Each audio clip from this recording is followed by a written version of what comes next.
ఉత్తరాది రాష్ట్రాల్లో భారీ వర్షాలు బీభత్సం సృష్టిస్తున్నాయి. ఢిల్లీ, హర్యానా, ఉత్తరప్రదేశ్ నుంచి ఈశాన్య రాష్ట్రాల వరకు వర్షాల ప్రభావం కనిపిస్తోంది. మరోవైపు ముంబై సహా పలు ప్రాంతాల్లోనూ వర్షాల హెచ్చరికలు కొనసాగుతున్నాయి. నైరుతి రుతుపవనాలు చురుగ్గా ఉండడంతో మరికొన్ని రోజులు వర్షాలు కొనసాగనున్నాయని వాతావరణ శాఖ చెబుతోంది. ఉత్తర భారతంలో వర్షాలు విరుచుకుపడుతున్నాయి. ఢిల్లీ, హర్యానా, ఉత్తరప్రదేశ్, ఉత్తరాఖండ్లో కుండపోత వాన కురుస్తోంది. గుజరాత్, రాజస్థాన్లోనూ భారీగా వర్షపాతం నమోదవుతోంది. మహారాష్ట్రలోనూ వర్షాల ప్రభావం కొనసాగుతోంది.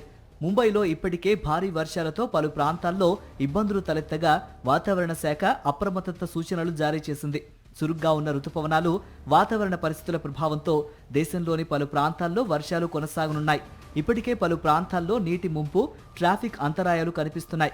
ఇవాళ కూడా ఢిల్లీ, హర్యానా, పంజాబ్, ఉత్తరప్రదేశ్, ఉత్తరాఖండ్ ప్రాంతాల్లో భారీ వర్షాలు కురిసే అవకాశం ఉందని ఐఎండీ హెచ్చరించింది.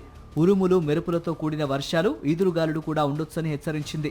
లోతట్టు ప్రాంతాల ప్రజలు అప్రమత్తంగా ఉండాలని అధికారులు సూచిస్తున్నారు. ఇటు ఆంధ్రప్రదేశ్, తెలంగాణ, తూర్పు మధ్యప్రదేశ్, అండమాన్ నికోబార్ దీవుల్లో గంటకు 50 కిలోమీటర్ల వేగంతో ఈదురుగాలులు, ఉరుములు, మెరుపులతో కూడిన వర్షాలు కురిసే అవకాశం ఉంది. కర్ణాటక, ఒడిశా, తమిళనాడు, పుదుచ్చేరి, పశ్చిమ బెంగాల్, బీహార్లో కూడా ఈదురుగాలులతో కూడిన వర్షాలు పడే అవకాశం ఉందని వాతావరణ శాఖ తెలిపింది. ఉత్తరప్రదేశ్పై కొనసాగుతున్న అల్పపీడన ప్రభావంతో రుతుపవనాలు చురుగ్గా ఉన్నాయని ఐఎండీ వెల్లడించింది.